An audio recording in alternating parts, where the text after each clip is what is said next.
Mr. Deputy Speaker, I intend to establish an independent statutory inquiry into the Omagh bombing.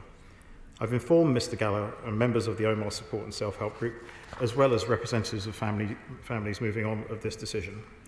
The inquiry will focus specifically on the foregrounds which the court held as giving rise to plausible arguments that the bombing could have been prevented. The inquiry will also need to take account with the findings of previous investigations to avoid duplication.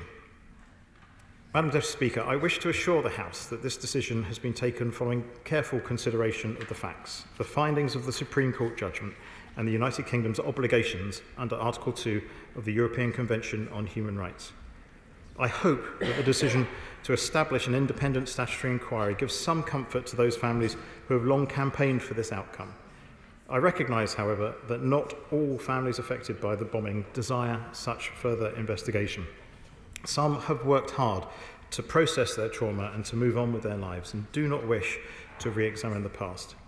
I hope that the targeted nature of the inquiry, to allow it to answer the 4 points I mentioned earlier, will provide the middle ground whereby answers are sought for those who want them, without reopening avenues which have already been investigated to satisfaction.